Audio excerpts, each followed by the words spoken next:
All right, Shalom. First and foremost, want to say, call halal Yahweh Ba'Shem Yahweh Shai. That's all praises to the Most High God in the name of His only begotten Son. All right, it's Brother Alazar Ben Lawyer. Hakaga Wayam. What we want to do is go into this hell topic, man. Okay, because it's now being a resurgence of Israelites teaching about hell has came just came out of nowhere. I guess this is the new heresy that is now becoming prominent. Is this hell thing is coming back up? Yeshaya on his recent videos with Sarnetta had made mention of it, and then as soon as he made mention of it, you had a group out of Houston, Texas, known as the Israelite School of Biblical History and Practical Knowledge, that did a whole video on it. Now, and real quick, before we even go into it, a bulk of what they went into to prove this hell doctrine was in something in addition to the book of Second Ezra. Okay? Right. An addition. Now, I've been familiar with that addition for some time because I remember going back, people speaking about it, and I've been kind of dismayed about it, and then people coming to correct it, and I've looked into the history on it. This is an addition. A particular cracker in the 1800s added these verses in. A lot of verses. I want to say it was like 30 or 40 verses. Yeah, they added a whole lot of verses into Second Ezra, the second chapter, seventh seventh chapter. There's a reason why I didn't make it into the King James canon. Okay. Right. And it's the spirit of Yahweh Ba'Shem Yahweh Shai didn't make it to that. So if you using that, you're not feeding our people the right food. You're not feeding the sheep properly, man. Right. You're feeding it GMOs, man. That's genetically modified crap, and that's killing the flock. We talking about on a spiritual and mental state. So if your doctrine is heavily relied upon by something like that, you should automatically know that it's bullshit. You see what I'm saying? A lot of what they use to prove their point were scriptures, loosely interpreted scriptures, and then mostly on that. So when a guy does that, you got to look at him some type of way, and we got to really deal with what the Bible is talking about. You see what I'm saying? In its totality.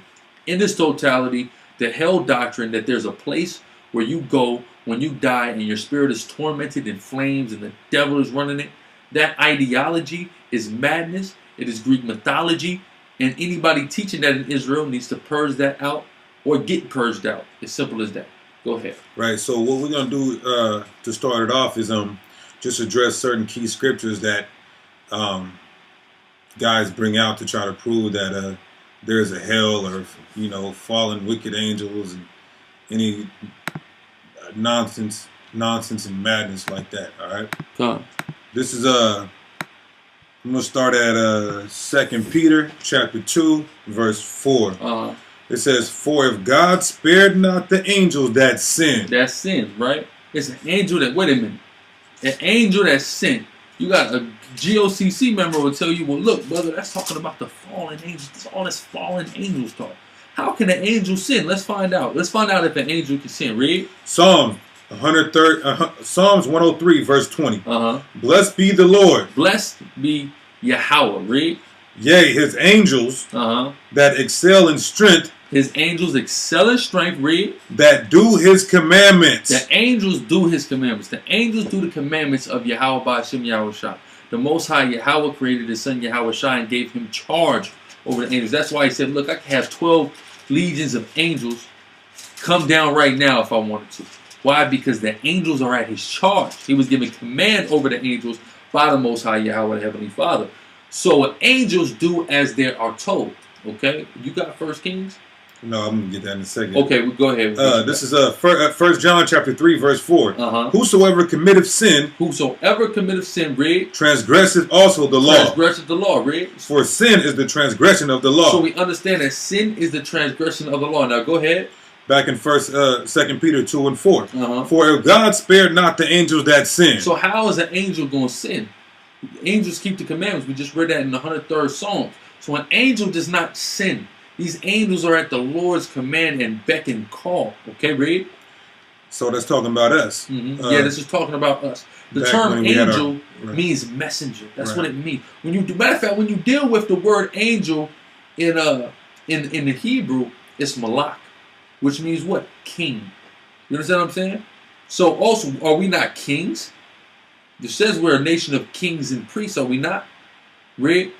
Right. You know, it's basically referring back to when we had our glory and our great stature at the time when we was giants. And it's going to further prove that precept upon precept. Well, yeah. When you go into, do you got Genesis 6? Everything. Okay. So like, yeah, go ahead. We're gonna move through the spirit. Go ahead. Right. It says, but cast them down to hell and deliver them into chains of darkness. Hell, brother. We're in hell. See, hell is just a spiritual. It's this place where you go. The devil. It sounds like a lot of Catholicism. It sounds like a lot of Greek mythology. As much as you try to put a spin on it and try to say it's not Catholicism and it's not Greek mythology, if you teach that or if you believe this, you are literally teaching Catholicism and Greek mythology.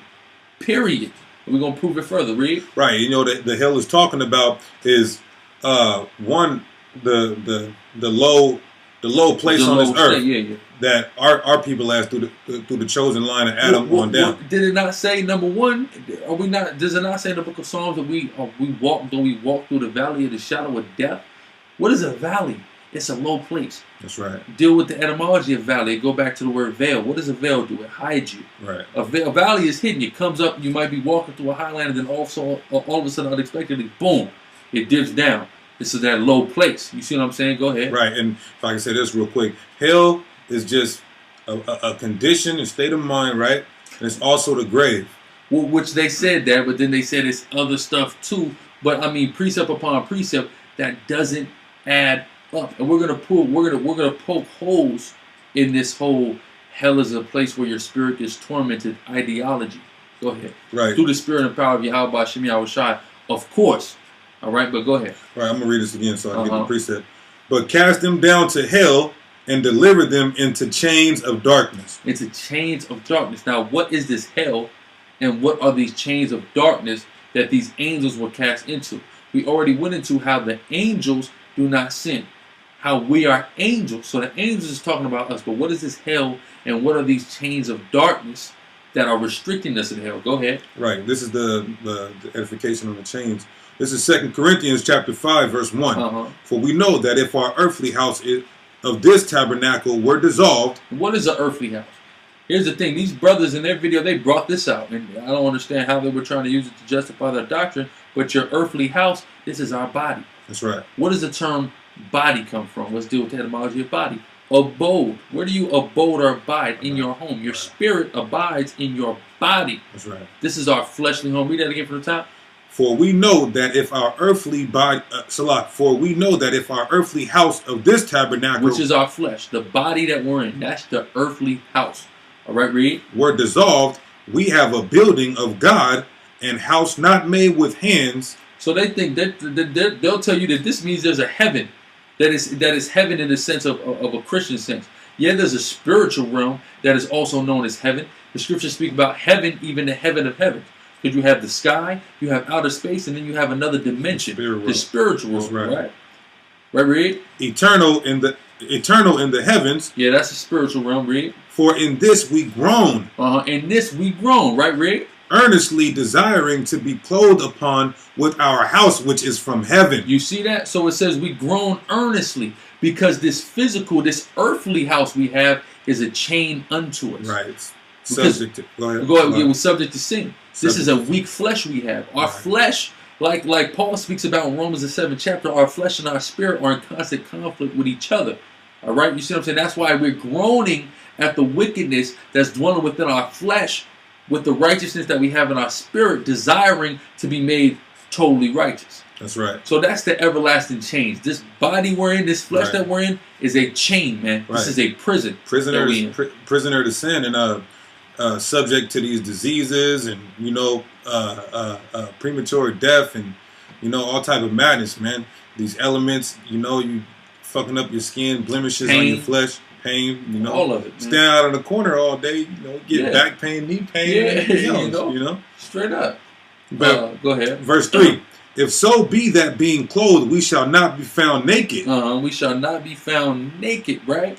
Being clothed spiritually, man, okay, with the truth, right? For we that are in this tabernacle do groan, being burdened. We're burdened. What are we burdened with? This flesh. Right. This flesh is a chain on us, man. It's a burden to us, man. Our spirit seeks glory, man. The glory of heaven. Not glory like self-glorification, but glory of being in the kingdom of heaven. Glory with being saved and delivered by Yahweh Hashem Yahushua. This is what our spirit is seeking. That's right. You see what I'm saying? But we got our flesh. Our flesh wants to sin. Our flesh wants to go off. Our flesh wants to suppress what Yahweh Hashem Yahushua wants to give to us. You see what I'm saying? That's why it's a chain to it. Because we understand that we're in this flesh. And the fact that we as a people are in this flesh, this is holding up the show, so to speak, right? But go ahead. That's right. It says, not for that we would be unclothed, but clothed upon, that mortality might be swallowed up for of life. What is mortality? The word mortal literally means dead.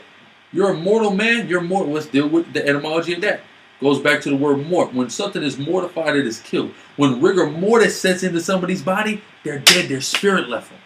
So this mortal, we put away mortal for life, everlasting eternal life. Our body decays. From the moment we are born, our body begins to die. You understand that? Go ahead. Back in the end of 2 Peter 2 and 4. To be reserved unto judgment. To be reserved unto judgment. So they are. So we are here in these chains to be reserved unto judgment. The ultimate, which is judgment day. Which is the second death. That's right. Either you're gonna get burnt up in a lake of fire, or you're gonna get delivered by Yahweh Shai and the angels who are empowered by the Most High Yahweh. Okay? But whatever you got next. Now, I just want to make a point, hit a couple scriptures. If there's angels that are supposed to be chained up, then why are they going and presenting themselves before the Most High? Yeah, the angels that sin. Wicked angels. Demons, so to speak. The Bible speaks about demons presenting themselves before the throne of Yahweh. It's right here. Starting at 21, I believe, or 20. Starting about the 20th verse. We've been bringing this out a lot. Yep. Go ahead. This is 1 Kings chapter 22, verse 20. And the Lord said, who shall persuade Ahab that he may go up and fall at Ramoth Gilead? And one said on this manner, hold up. Yeah, that's it right there. I want to start at verse 19. Okay. I'm sorry. And he said, hear thou therefore the word of the Lord. I saw the Lord sitting on his throne. So he saw the Lord sitting on his throne, right? This prophet, right? This is the vision. He wasn't physically there, but he seen the vision. Right? And all the host of heaven standing by him. Meaning the angels, all the angels, right? Whether it be good, whether it be bad, all the angels standing in front of him, right? Right, demons and righteous angels. That's right. It says, and all the hosts of heaven standing by him on his right hand and on his left. The righteous and the wicked, the good and the bad, okay, the good and the evil, right? And the Lord said, who shall persuade Ahab that he may go up and fall at Ramoth Gilead? And one said on this manner, and another said on that manner. That's right. So they were given different ideas. This was a meeting. This was a conference call on how to do something in particular. It was a conference call, right? And the Most High Yahweh said, well, who's going to do what? And everybody starts raising their hand. Well, this is my idea. Well, this is my idea, right, Reed? It says, and there came forth a spirit and stood before the Lord and said, I will persuade him. He said, look, I got it, right, Reed? And the Lord said unto him, wherewith? He said, how are you going to do it, Reed? And he said, I will go forth and I will be a lying spirit. I will be a lying spirit. So this is a wicked. Lying is evil, right? But this wicked spirit presented himself before Yahweh and said, I will be a lying spirit. Read. A lying spirit in the mouth of all his prophets. In the mouth of the prophets. He's going to be a lying spirit. You understand what I'm saying? So these angels, even the wicked ones, present themselves before the Most High. So how are they in chains somewhere waiting to be judged? That's right. They're not. All right? They'll go before the throne of the Most High and do the Most High's work on the left-hand side. That's right. That's a cut, man. So what is this hell bullshit? All right? And excuse my French, but that's just what it is. It's baloney. It's hogwash, okay? You got to do away with that, all right? And it's a lot of guys. We're going to be doing more videos, Lord willing, through the spirit and power of Yahweh Hashem Yahushua, attacking these Christianisms that we still see lingering around Hebrew Israelites. That's right. Okay? And we're also going to attack these Judaisms we see also lingering around Hebrew Israelites. So a lot of you Old Testament guys, y'all acting real Jewish. You understand what I'm saying? A lot of you New Testament guys that believe in the Old New Testament, we believe in the Old New Testament, but certain of brothers that's believing in the Old and New Testament is acting real Christian. That's right. You see what I'm saying? We got to break off from this demonic bullshit that's been presented to us in the world, and we're going to need to deal spiritually, precept upon precept, man. Okay? Because Yahweh Hashem Yahushua is not going to deliver Jewish niggas, and he's not going to deliver Christian niggas. He's going to deliver true Hebrew Israelites of the tabernacle of David of the Israel of God. Okay, go ahead. Right. The elect. All right, go ahead. Psalms chapter 78, verse 49. Uh-huh. He cast upon them the fierceness of his anger, Uh-huh. wrath and indignation, Uh-huh. and trouble by sending evil angels By among sending them. evil angels, an evil messenger sent among our people to do things. Not even, well, amongst any people to do things. You know, but evil angels were sent to us. The white man was an evil angel that was sent to us. And it says that in the book of Revelations, this is something Yeshua got right. In the book of Revelations, when it talks about those war in heaven and the devil and his angels is talking about his military men. Okay? That's why they say it's a fallen angel when one of these people get gunned down in Iraq or whatever. So he's right about that. That's right. You see what I'm saying? Because the word angel simply means messenger. Right. And they're giving the message. Go ahead. That's right. And you know that Psalm 78 and 49 was just to prove, man, the evil angels are not in no damn chains, man. The angelic angels, you know, Demons? celestial, Yeah, celestial angels, okay? They're not in chains, man. They're out doing the Lord's work. Them angels that are in chains was us, how we fell from our first estate. You looking at angels in chains. When you look yourself in the mirror, you looking at an angel in chains. Right. Okay, if you were Hebrew Israelite, but go ahead. This is the book of Jude, chapter 1, verse 6. Uh-huh. And the angels which kept not their first estate. They kept not their first estate. Our first estate was 1,000-year life. No premature death. No miscarriages, man. No getting gunned down. No heart attacks. No diabetes. None of that. The head of the earth. We was ruling the whole earth. That's our first estate. Hey, dominion over the animals. But you read, matter of fact, just go ahead. We're going to get the precept. I don't want to jump the gun. Right. Now, it says, but left their own habitation. Right, go ahead. That's okay. on that. Now, no, I'm going to reference Genesis real quick. Okay, yeah, Genesis, because that's it. We left our first habitation. And that's what is being referenced in the book of Genesis, the 6th chapter. A lot of guys want to go to Genesis and start dealing with this Nephilim madness and all this mythology. That's the problem with our people. Our people love mythology. It's how I know you was the niggas in Greece. It's how I know y'all was the Hellenized Israelites. And I know that back in that time that Paul and the other apostles that was dealing with the Israelites that were in Greece were dealing with some of this madness where they were still trying to incorporate their Greek mythology in with the Bible. And y'all some of the same niggas as back today. Y'all got to repent from that. Read. That's right. It's Genesis chapter 6, verse 1. Uh-huh. And it came to pass when men began to multiply on the face of the earth. Right, read. And daughters were born unto them. Uh-huh. That the sons of God. The sons of God coming from the line of Seth, okay? Cain killed Abel. Adam and Eve got back together. They was always together, but they laid down. They had Seth. We were called the sons of God, the descendants of Seth. This is prior to the flood, prior to Israel existed. Read. But the spirits were still there, and it came through the line of Seth. Read. Saw the daughters of men that they were fair. They saw the daughters and saw the women of the other nations. Right. And liked the way they looked. Right, read. And they took them wives of all which they chose. Uh-huh. They said, look, I want that one, I want that one, I want that one. Right, read. And the Lord said, my spirit shall not always strive with man. Right, my spirit shall not always strive with man. Here's the key point about the first estate. He said his spirit shall not always strive with man. Read. For that he also is flesh, yet his days shall be 120 years. Our days were shortened. You had Methuselah living to be 969 years old. Right. But he said the days were shortened to 120 years.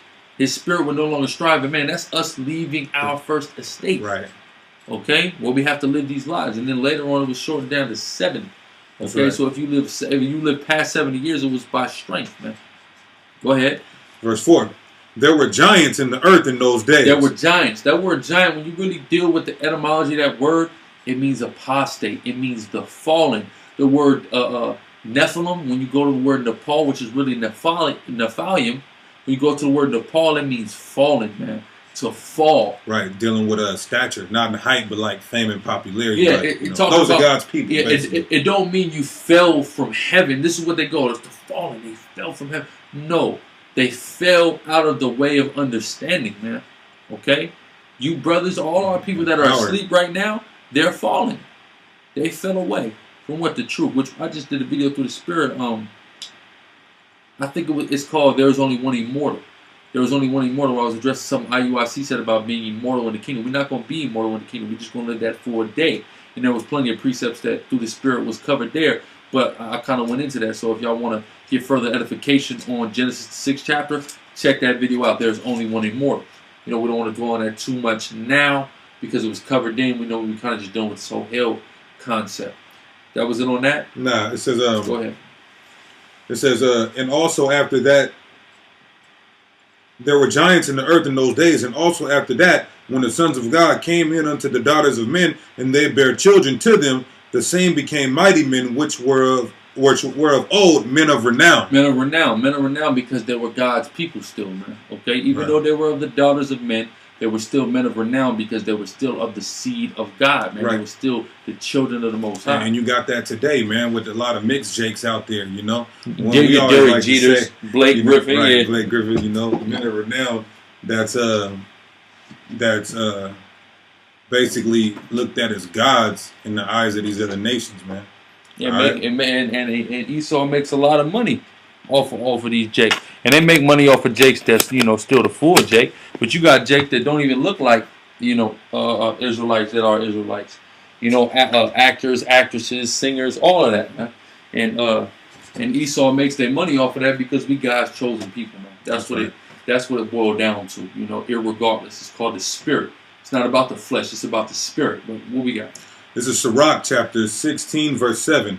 He was not pacified towards the old giants. Pacified, right, Reed? Who fell away. Who fell away. They were the old giants, men of renown that fell away. Men of renown that basically left the truth. Left off from keeping the law, statutes, and commandments that Yahweh Ba'ashem Yahushua gave unto us. Right, and causing them ultimately to come down from that stature that the Lord ordained us to be at. Yeah, that's right. Go ahead. It says, who fell away in the strength of their own foolishness. Their own foolishness. They fell away for being foolish, okay? From breaking off from being in the truth, breaking off from keeping the laws, okay? So that's what that's dealing with. It's not dealing with nothing sci-fi. It's not. It's actually quite simply there, put in the text. All right, you just have a problem reading the text, man. It's right there. Go ahead. That's right. Back in Jude 1 and 6. He has reserved an everlasting chains. Same thing as saying in 2 Peter 4. Under darkness, which, you know, we went through the spirit, you know, through the scriptures and precepts, the chains being these bodies, man. Under darkness unto the judgment of the great day. And the darkness is this world that we got to live in. This wickedness, this mentality that our people have, following foolishness, being in ignorance. You see what I'm saying? That's the darkness. All right?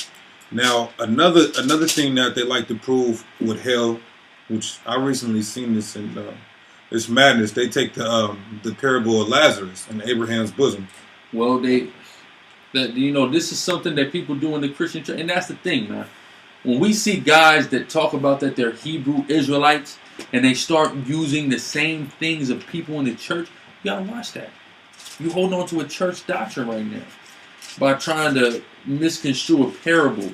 You see what I'm saying? Right. And it was all Yahushua spoke oftentimes parabolically because it was not given to them. Okay? And when you take this and run with it and make hell out of it, guess what? It clearly wasn't given to you either. That's right. So you might need to slow down so you can understand through the spirit what Yahushua, who the world intimately calls Christ, was talking about. Go ahead. All right, this is going into the parable of Abraham's bosom. Luke chapter 16, I'm going to start at verse 14. And the Pharisees also, who were covetous, heard all these things, and they derided him. And he said unto them, Ye are they which justify yourselves before men, but the Most High knoweth your hearts. For that which is highly esteemed among men is an abomination in the sight of the Most High. You see, because that's why he started, that's why he presented the parable of Abraham's bosom, talking about the rich man, because they thought that being rich and wealthy and healthy and accepted of men meant that the Most High was with them and that they were righteous. They supposed gain was godly. Right. I'm gonna go to. So we got to start there to get the context of why Yahushua was speaking to and why Yahushua spoke this parable. Right. All right. I'm gonna start at verse 22, and it can't. Oh no, I'm gonna start at Salah, verse 19. There was a certain rich man which was clothed in the purple and fine linen, the Pharisees, and fared sumptuously every day. And there was a certain beggar named Lazarus, the more the common folk of Israel that sincerely wanted to hear the word. It says, which was laid at his gate full of sores, and desiring to be fed with crumbs which fell from the rich man's table. Moreover, the dogs came and licked his sores. Going into hell, man. This is the fucked up place that our people as a whole are in. Jake. Yeah, and when it talks about the dogs coming to lick his sores, it's really just talking about, you know, the different things Esau has, man. You see what I'm saying? Esau has set up that basically we could go to for help. Like if when Jake goes to get food stamps and things, different aid that Esau got set up, that's the dog licking his wounds. Licking his wounds, man, so we can understand. Right. You know? It says, and it came to pass that the beggar died and was carried by the angels into Abraham's bosom. The rich man also died and was buried, right? So the Abraham's bosom representing basically inheriting the covenant promise to Abraham and getting deliverance out of this hell that's about to take place, this second death, basically.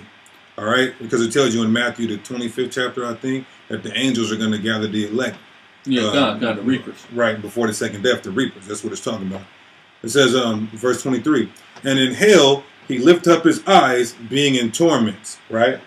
Now, we all know, some of you brothers might know, some of you brothers might not know. This hell right here is referring to Hades. It does, in the Greek, it's the word Hades, right? I think you pronounce it Hades. Yeah, Hades or Hades. I'm not exactly. And it doesn't say a place in the underworld where you burn forever, right? That's Greek mythology, like the brother was saying. It says, yeah, that let's just come straight. That's foolishness to believe, man. That's a goddamn fable. Okay. Right. Or now, but real quick, I want to say something. And here's what we always have to keep in mind, right? When we deal with fables and when we deal with mythology, okay?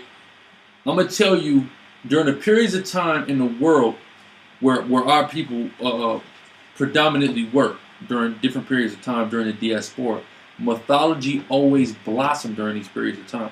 You know when Greek mythology blossomed? During the Hellenistic period. When we were getting Hellenized and we were going up into Greece and going after the Greekish customs, this is when Greek mythology hit its peak. During the time of the Dark Ages, while we was up in Europe ruling, that's when mythology in Europe hit its peak. Everywhere we go, that's where mythology peaks because our people love bullshit and fables, man. All right? Go ahead, bro. All right, just quick precepts, just proving about the rich man and the poor man. This is Matthew chapter 19, verse 24. It says, and again I say unto you, it is easier for a camel to go through the eye of a needle than for a rich man to enter into the kingdom of God. And then this is James chapter 2, verse 5. Hearken, my beloved brethren.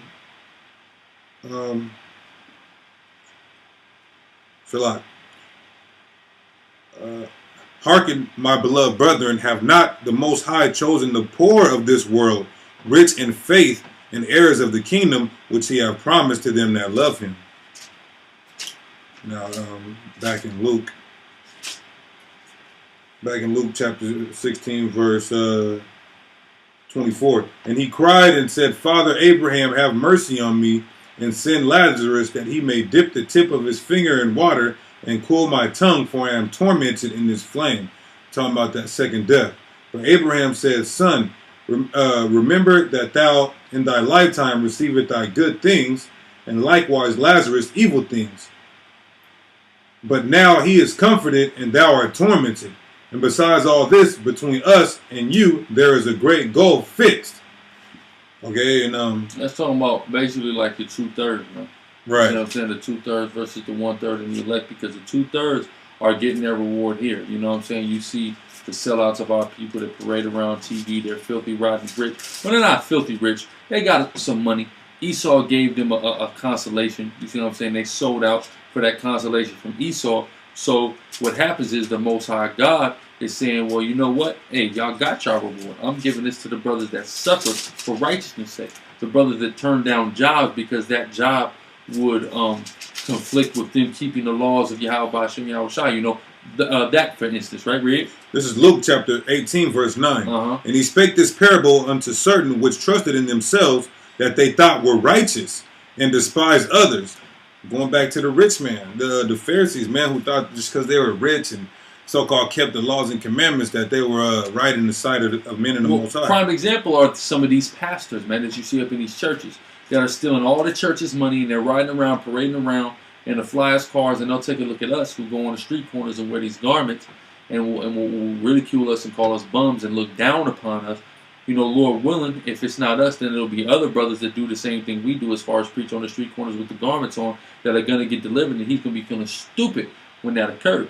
You know what I'm saying? But go ahead. Hey, and a lot of guys, you know, within Israel and its truth, you know, it says who trusted in themselves that they were righteous and despised others.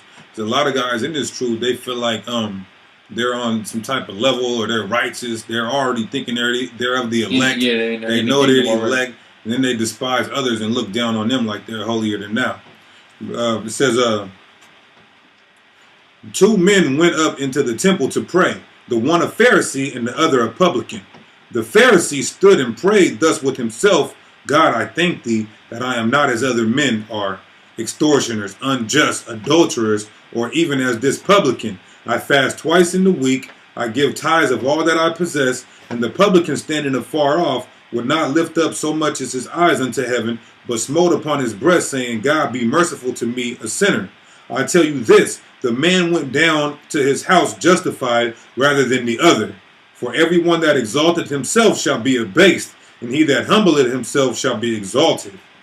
All right? Yeah, well, that's clear. You got some guys that get caught up on their own righteousness and not taking into consideration that, as the scriptures say, our righteousness is as filthy rags, man. Okay? They go get caught up on their own righteousness and they look down at the next brother, and guess what? The next brother, realizing what he's doing or that he's sinned and actually just begging the Lord for mercy. You see what I'm saying? That man is more justified than one that trusts in his own righteousness, man. Our righteousness straight up as filthy rags, man. All right?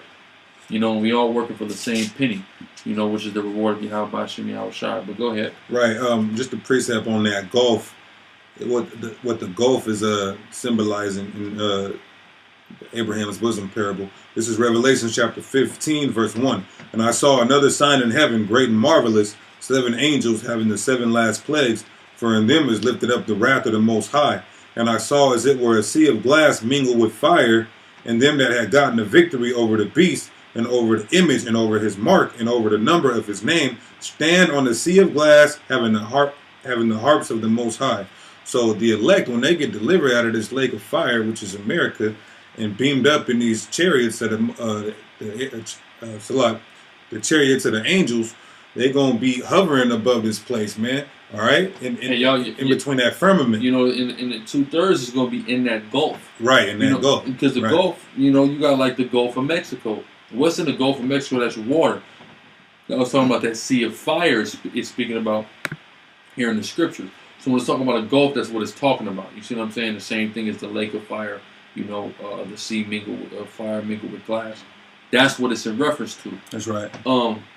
You got what I want to do. How many more scriptures you got? I just a couple points on what they was making. What you want to Okay, now get those, and then we're gonna go to these ones that we're gonna go to a few scriptures where the term hell is used that totally renders the theory that hell is some place where spirits get tormented and you go after you die, that renders it obsolete. We're gonna go to a few scriptures on that through the spirit and power of Yahweh Shem Yahweh Shai here in a second. Let this brother hit a couple more points. Go ahead. Right. So they all this is a scripture that they use to say it's talking about Abraham's bosom, right? Because it's a place where the saints of old were waiting at until Yahweh Shai came and shed his blood, and a whole bunch of Christianized Israelites. This is 1 Peter chapter 3, verse 18. For Yahweh Shai also has once suffered for sins, the just for the unjust, that he might bring us to the Most High, being put to death in the flesh, but quickened by the Spirit, by which also he went and preached unto the spirits in prison, right? Okay, now they say that's talking about he went to the Abraham's bosom, hell, preached to the saints down there. First off, why would hell be called Abraham's bosom? Right? Well, go ahead. And the spirits in prison representing us being in them chains still. But it's going to say that, right? Yeah. We all in prison right now. Matter of fact, prison's name is chains. Get that, and there's a precept. Matter of fact, I'm gonna find it while you're reading that. Go ahead. It says, by which also he went and preached unto the spirits in prison, which sometime were disobedient, when once the long suffering of the Most High waited in the days of Noah, while the ark was a preparing, wherein few, that is, 8 souls, were saved by water. So it says, Yahushua preached unto the spirits in prison, right? And then it talks, which sometimes were disobedient, when once the long suffering of the Most High waited in the days of Noah, right? So basically what that's saying, it's not talking about Abraham's bosom, man. It's talking about the same spirit, wicked ass niggas that were on the scene when Yahushua was on the earth was the same wicked ass niggas that was on the earth during the times of Noah, man. All right. So when you hit the precepts, then that's what that's talking about. It's not talking about Abraham's bosom. All right. Now, one thing he went to in 2nd Esdras, which he should have got the precept that's in 2nd Esdras. This is 2nd Esdras chapter 7, verse 56. It says, "For while we lived and committed iniquity, we considered not that we should begin to suffer for it after death." Real quick, I want to hit this precept in regards to what you saying about prison. Preach to the spirits that was in prison. This is Ecclesiastes 4:14. "For out of prison he cometh to reign." Out of the prison that the elect is in this flesh, under this devil, in this place, they're going to come to reign. Lord, will we be the men? Whereas also he that is born in his kingdom becometh poor. All right, but yeah. That's heavy. This is back in 2nd Ezra chapter 7, verse 56. "For while we lived and committed iniquity, we considered not that we should begin to suffer for it after death." You know, we shall begin to suffer for it after death, right? So they go to that and they say, well, that means, see, when you die, your spirit goes up to the spiritual realm, and then you get put in hell, and the devil torments you with flames. You see what I'm saying? Which is total conjecture. It's a lot of conjecture and deceit through one's own vain opinion and emotion that we're seeing take place in Israel right now. Okay? And we got to cut that through the spirit and power of Yahweh Shem Yahushua. You see, we got daggers on our shirts, right? It's to cut that bullshit with the Bible. That's how we do it. It's our sword, thus saith Yahweh Shem Yahushua. Read. Right, and that's just talking about when you come back through the reincarnation. It's going to say it in the same book. All right, 2nd Ezra chapter 14, verse 35. "For after death shall the judgment come." The judgment is going to come after death, right? Read. "When we shall live again." When we shall live again, okay? Because you go to the spirit world, right? And then you come back down and live your judgment out. Hey, he's telling you after death you're going to live again. But you're saying after death you suffer for eternity in hell with some red nigga with a pitchfork, man. What type of madness is that? That is clear cut through the spirit power of Yahweh Shem Yahushua. That's right. It says, "And then shall the names of the righteous be manifest, and the works of the ungodly shall be declared." Exactly. It's all going to happen when you live again. It all has to play out here on earth. This is where everything plays out. You got that, Ecclesiastes? Yeah, I'm meant to get that right now. Ahead. That's the spirit. Because that's what comes right next. Where do we live again? Where do you live out your judgment? Let's see what the Bible... That's why you got to go precept upon precept. Don't go into the editions of 2nd Ezra, the 7th chapter, some cracker came up with it in the 1800s, my man. Right. All right, go ahead. Hey, you see a little, you know, the Lord said, "Have there be evil in the city," roughly paraphrasing, "and the Lord have not done it." That's right. You catch a little girl catch a stray bullet. She did something in her past life. Nigga born a cripple. That's all I was talking about the cripples, guys born with Down syndrome. This is judgment, man, coming from on high, man. From your past life, man. This is what happens, man. Okay? And you keep your lot, too. So if you was a wicked nigga in your past life, you gonna be a wicked nigga, 2/3 nigga. Yeah, 2/3 always gonna be a 2/3. Right. Because Ezekiel speak about the 2/3 and how the 2/3 got judged in 70 AD. Speak about that in Ezekiel. So it's always been the 2/3 of the 1/3 in the elect, always. That's right. Well, that's why the Bible say the elect since before the world began. But go ahead. Ecclesiastes chapter 3, verse 16. "And moreover, I saw under the sun." Under the sun, read. "The place of judgment." So you're gonna live out your judgment under the sun. That means here on earth. You go to the spirit realm. Your spirit gets cycled back into a body, an earthly house.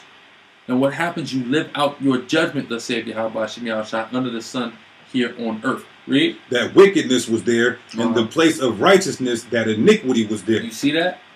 This is where the judgment happens. You commit wickedness, your spirit goes up, you come back, you live. You got to look that up. Go ahead. Same chapter, verse 21. Who knoweth the spirit of a man that goeth upward? Goeth upward, read. And the spirit of the beast that goeth downward to the earth. Exactly. So a man's spirit goeth upward, and the Most High sends it right back down here to deal with his judgment. Right. Hey, you say the spirit go up, man. It don't go down to hell or whatever you niggas talking about. Or see, it goes up, but see, when it goes up, it's a place, a prison. Like the Most High just got some prison somewhere. First off, we're in Israel when Israel was righteous. Show me a precedent for Israel having a prison where it sent criminals to. That was never our custom. If you broke a law, you either had to pay a debt, you had to die, you had to get lashed. It was immediate repercussion. That's right. For breaking of laws. Right. We didn't deal with prisons. Yeah, perfect laws. You feel me? The Most High don't deal with a prison house. That's some damn... Man, that prison house, man, that stuff is off, man. And it's wicked, man. You know, let a dude pay his restitution or let him die, man. And just deal with it like that. Most High ain't putting niggas in prison, man. You see what I'm saying? Go ahead. Right, and you know, it's just madness that in 2015 niggas are still coming with this bogus doctrine, right? Now, if there's a hell, right, why in so many scriptures in the Bible is it talking about reincarnation? We just brought it out, 2 Ezra 14:35, when you live again after death. It says in Ecclesiastes, spirit goes up, come back down for your next life. That's the place right. of judgment being on earth. That's right. Even Matthew chapter 11, verse 14, just knowing that the Bible speaks on reincarnation is a definite hell debunker. That's man. right. Period. All right? This is Matthew 11 and 14. And if ye will receive it, this is Elias, which was for to come.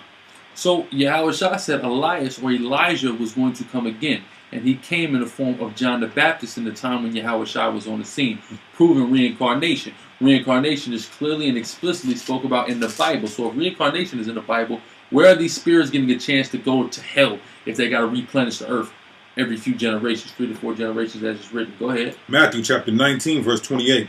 And Yahushua said unto them, Verily I say unto ye, that ye which have followed me in the regeneration. In the regeneration, in reincarnation, when you are regenerated, when you come back in the flesh, read. When the Son, black in the flesh, right? Read. When the Son of Man shall sit in the throne of his glory. You see that? So he said the regeneration. So he's speaking to his apostles and his disciples. And he said, look, in the regeneration, y'all going to sit with me when I'm on the throne. That means Yahushua didn't come sit on his throne. Him sitting on his throne is coming in the last day. So he said, in the regeneration, I'm going to go sit on my throne. Y'all are going to be regenerated with me. Meaning y'all are going to be born again. Y'all are going to be delivered from the destruction through the spirit and power of Yahweh Shem Yahushua. And then y'all are going to sit on thrones because y'all are going to be the elect. Okay, go ahead. It says, I don't know. Let me see what's going on. Hold on 1 second. All right, go ahead. Nah, it's been going. All right, cool. It says, ye also shall ye also shall sit upon 12 thrones, judging the 12 tribes of Israel. So he's saying, not now. This isn't going to happen in the regeneration.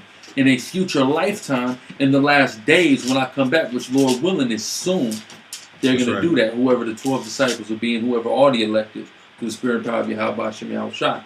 Read. Daniel chapter 12, verse 13. But go thou thy way until the end be. For thou shalt rest and stand in thy lot at the end of days. You shall rest and stand at thy lot in the end of days. Letting Daniel know, look, you're going to go to sleep with the fathers. You're going to come back in the last days, and you're going to have your lot as a prophet of Yahweh Hashem. That's right. You see beautiful. That? All right, now this is last but not least, this is Revelation chapter 10, verse 11. And he said unto me, thou must prophesy again. He said unto John the Revelator, you going to prophesy again. Read. Right, and he was old and dying. He died on the island of Patmos in prison, man. In the salt mines. Read. Again, before many peoples. But he said he going to prophesy before many people. This motherfucker was on the island. How he going to prophesy again before many peoples? Read. And nations and tongues and kings. And kings. He was going to prophesy. How was he going to do that? Because the Lord was having him to come back here in these last days. That's right. And whoever John the Revelator is, he more than likely is on the streets preaching right now. That's right. Okay? Actively. You see? Because that's what the angel told. Was that the angel that was Yahweh speaking to him? I think that was the angel. Yeah, either one it was, it's painfully clear it came from the Most High God that he would prophesy again before many. That's right. You see what I'm saying? Now I want to hit these. Yeah, whatever you got. It's right here. Starting with Psalms 86 and what is that? Okay. 13. Yeah, as long as you see exactly what it's right. Just hit those because all these scriptures, they're just really plain and to the point scriptures that cripple this doctrine that your spirit goes somewhere into the spirit realm where you're tormented by the devil. That's right. Okay, that's madness. All right, don't feed these people. We're gonna start dealing with this food that's being fed to our people. You are feeding our people damn McDonald's, man, with this madness, man. We need our people to be eating that damn grass-fed, free-range chicken and beef and, that's good right. vegetables, man. This is what our people need. That good spiritual nourishment, man. Not this bullshit, man. Go ahead, Psalms 86:13. For great is thy mercy toward me. Great is thy mercy toward me, read. And thou hast delivered my soul from the lowest hell. Wait, you have delivered my soul. So you mean to tell me that David, let's see who wrote this song. David. David. This is a psalm of David. So you mean to tell me David went to hell in the spiritual realm and the Lord just came and grabbed him out of there? Is that what happened? No. He was going through a tribulous time and the Lord delivered him out of that. You see what I'm saying? So we're not talking about no damn place. It's talking about a condition or it's talking about the grave. That's man. right. He was in a hellish condition, in a hellish state because he was going through straits, man. Right. You see what I'm saying? Let's understand that. Get to the next one. Proverbs chapter 15, verse 24. Verse 24. 14, I think. Is it 24 no, it's 15? 15. Verse 20. No, verse 24. Okay, go ahead. Yeah. It says, the way of life is above to the wise. Above to the wise. Read. That he may depart from hell beneath. That he may. So you mean to tell me that when you're in hell, you could get some wisdom and depart from it? No. Right. Wisdom is what's going to get the elect out of this predicament that we're in. Right. Through the spirit and power of Yahweh Shem Yahweh. That's why I say knowledge and wisdom shall be the stability of thy time. That's right. Because through the knowledge and wisdom and understanding that Yahweh Shem Yahweh bestows upon the elect, they know what's potentially coming for them, which is deliverance. All right, only say potentially, not because deliverance is potentially going to come, but potentially because they could be potentially the elect. You don't know if you are or not. You see what I'm saying? But following the law, statutes, and commandments shows wisdom, and through that wisdom, the showing of that wisdom, and having the faith, you will get delivered. That's what that's talking about, right? Go ahead. Right. All you gotta do is go into your Greek or your Hebrew and look up the words, man. It's not talking about this great place that's just raging, a raging inferno, Dante's Inferno, right? Go ahead. Okay, Amos chapter 9, verse 2. Though they dig into hell. Wait, so hell? I thought it's some place in the spirit realm. You go. How is motherfucker digging into it with a shovel? Explain that to me. Go ahead. Then shall my hand take them. Though they climb up to heaven, thence will I bring them down. That's not talking about this spiritual place, man. Okay? All these things totally dismantle this ideology. So let it go. Purge it from you or get purged. Plain and simple. Where we at? You said John. This is John. No, that's Jonah. Jonah 2 and 2. Okay. Jonah. Yeah, Jonah. The book of Jonah. Let's go to the book of Jonah and see what Jonah, the state that Jonah was in, is likened to. Okay? Through the spirit and power of Yahweh Shem Yahweh Shai, man. Gotta blow the dust off of Jonah. Jonah chapter 2, verse 2. And said, I cried by reason of mine affliction unto the Lord. So Jonah cried to the Lord. Read. And he heard me out of the belly of hell. So is Jonah in this spiritual place getting tormented called hell? Or was Jonah in the belly of a fish? Okay? That's right. Let's ask ourselves that. Read. Cried I, and thou heardest my voice. So it's not talking about this hell. Is the Lord hearing the voices of the people he sent to that hell? According to y'all, he's not. So that's crazy. Talking about you going to be in hell, you're going to be able to look at heaven. So that's what's going to make it all the more worse. Like it's going to be a damn a bulletproof glass right there. You're just going to be looking at heaven, man. Damn, man, I wish I was down burning up right now. Man, let's be serious, man. Go ahead. Okay, this is Revelation chapter 20, verse 14. And death, read. And hell. So something's going to happen in hell. What's going to happen? Read. Were cast into the lake of fire. Wait, hell was cast. So hell is a spiritual place where people are burning up, this spiritual prison house. How is it then taken and then cast into the lake of fire, which we know Babylon, America, is going to be turned into? See, that doesn't add up, man. It's bullshit. Right. So where's the lake of fire? If hell is going to be thrown into the lake of fire, then where's the lake of fire? What is this place not going to get hit with ICBMs? You see that? That's crazy, man. Y'all making it more confusing than Christianity. Y'all making it more confusing than the Sikhs. Them Indian niggas, whatever they worship. You know? Okay. Come up off that matter. This is why we said, man, it's time. 2015 is the time to lose these doctrines and just deal with the Bible. Stop holding on to doctrine. Just deal with the Bible through the spirit and power of Yahweh Hashem Yahushua. That's right. Plain and simple, man. Get rid of this bullshit. Purge them BS doctrines, man, and just stick to the script as the Lord commanded. Go ahead. Right. Revelation chapter 6, verse 7. And when he had opened the fourth seal, I heard the voice of the fourth beast say, "Come and see." Come and see. The fourth beast, right, read? And I looked, and behold, a pale horse. A pale horse, read? And his name that sat on him was Death. Death, read? And hell followed with him. And hell followed with him. So does that, this place, you mean, so there's literally a horseman that's just riding around on his pale horse? And here come hell right behind him, just following in a caravan of hell. What the hell are you talking about, man? No, it's saying that he's coming with mass death, which the so-called white man, since he's came into power, right. Hey, man, he took peace from the earth, like the scriptures say, and made war with one another, killing his own people, killing their rape, robbing, and murdering everybody else, man. That's right. All right. Now, that's what it's dealing with, man. Not dealing with some mythological place. Now, lastly, I just want to pose a question. If there's a hell, because we know 2/3 of our people are wicked, right? Right. Now, if there's a hell, then how will all Israel be saved? Pursuing to Romans 11 and 26. The Bible tells us all of Israel will ultimately be saved. We understand that through the loins of the elect and the 1/3, that the 2/3 of Israel will be repopulated in the kingdom. Okay? And that is how they'll be saved. Of course, they're going to have to see destruction on this side for their wickedness. Right? Go ahead. Romans 11 and 26. And so all Israel shall be saved. So all Israel shall be saved. It tells us right there, all of Israel are going to be saved. Now, if there's a hell, then people are telling us that the 2/3 are going to be burning up in some mythical place called hell in the spiritual realm. Now, look real quick. There's a dude, an ex-IUIC member, Joshua Issachar, I believe is his name, right? When I did the Only Immortal video, he did a response. And in his response, he went to Ezekiel 18 to try to say that the 2/3 spirit would be destroyed by the Most High. But again, it says all of Israel will be saved. Those doctrines, they don't add up, man. Okay, all of Israel, these 2/3, they're wicked. The Lord is going to judge them. He's going to destroy them in this place, but he's going to bring them back in their right mind and give them that fleshy heart. Okay, and put the law, statutes, commandments into their inward parts and into all of our inward parts in the kingdom, where we all will be saved and we all will reign over the heathen, man, in our different positions. Okay, but go ahead. Isaiah 45 and 17.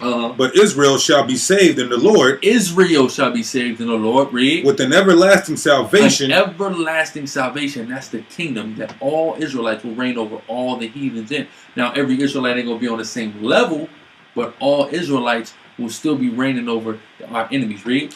Ye shall not be ashamed nor confounded, world without end. Israel is a world without end. So how are Israelite spirits going to be destroyed if we are a world without end? That's right, brother. That don't make no kind of sense. How are Israelite spirits going to be tormented in some mythological place called hell in a spiritual fire if we are a world without end? It doesn't add up, man. Get rid of these doctrines. Go ahead. Now, the next question I would pose is, you know, these other nations are the wicked, you know. You got the sons of the righteous and sons of the wicked. Now, if the wicked ain't going to enter into the kingdom of heaven, they're going to go to hell, so to speak, is what you say, right? Now, where are we going to get our slaves from? Because it's prophesied in the Bible that we're going to put all those in captivity who put us into captivity in the kingdom of heaven. How are we going to do that if they burning up in some spiritual flames, man? In the spiritual world. I mean, no kind of goddamn sense. Go ahead. Okay, this is Isaiah chapter 14, verse I'm gonna start at verse 1. For the Lord will have mercy on Jacob and will yet choose Israel and set them in their own land. So we're gonna put in our own land, right? The 1/3 in the elect, and then we'll begin to be having babies and making the 2/3. Lord willing, we're gonna be them men, read. And the strangers shall be joined with them, and they shall cleave to the house of Jacob. Someone said there's gonna be strangers with us. I thought they was gonna be getting burnt up in hell, right? Go ahead. And the people shall take them and bring them to their place. And the house of Israel shall possess them in the land of the Lord. Who we gonna possess if they in hell getting burnt up? Read. For servants and handmaids, and they shall take them captives whose captives they were. I thought they were going to be burning somewhere. Where is that? How we got captives if they burn? Read. And they shall rule over their oppressors. We're going to rule over our oppressors. Those that are left here in America are going to get hit with missiles. But guess what? They're going to be reincarnated in the kingdom too, so they can serve out their sins as slaves under the Black, Hispanic, Native Indian. Okay? Where you at? I'm last but not least. Who's gonna build up our kingdom? Because we ain't gonna be doing no work. Who's gonna build our kingdom and clean up all these dead bodies from everywhere after this second death? We're talking about millions, potentially billions of people dying on the face of the planet Earth. Somebody gonna have to clean that shit up, and it's not gonna be no king or no priest that's ruling. I'm gonna tell you that. A king or a priest don't do that type of work. That's right. All right. The time of princes walking on the side of horses and servants sitting on the horses and being princesses is gonna be over upon the implementation of the kingdom of heaven through Yahweh Hashem Yahushua. Go ahead. Right. Okay. So I'm gonna go to Isaiah 60. I'm gonna hit 10, 12, and 14. It says, "And the sons of strangers, other nations, Edomites, Moabites, Ammonites, Hamites, Japhites, read, shall build up thy walls. They're gonna build our kingdom, read. And their king shall minister unto thee. For in my wrath I smote thee, but in my favor I have mercy on thee." He smote us. He gonna smite 2/3 of us, but he gonna deliver the 1/3 in the elect and give us that salvation. You see what I'm saying? Well, what do we be? Are the men getting salvation? You know, we be a part of that. Read verse 12. For the nation and kingdom that will not serve thee shall perish. That's right. Well, shall perish. We gonna force these people to serve us. Okay, it's not speaking about hell, man. Okay, go ahead. Hell, whether it be above. Because I'm thinking about, they're explaining hell like it's a place, so like you go to the spiritual realm, and then there's some prison in the spiritual realm. You know, because I believe that's what Yeshaya was alluding to. But go ahead. Those nations shall be utterly wasted. Verse 14. The sons also of them that afflicted thee shall come bending unto thee. Well, how are they going to come bending unto us if they're being tormented in hellfire? Make no kind of goddamn sense, man. Hellfire's going to come through ICB and missiles. Okay, here in America and places abroad as well. Yeah, that's pretty much it on that. You know, but with that, stop teaching that bullshit. Let go of that doctrine.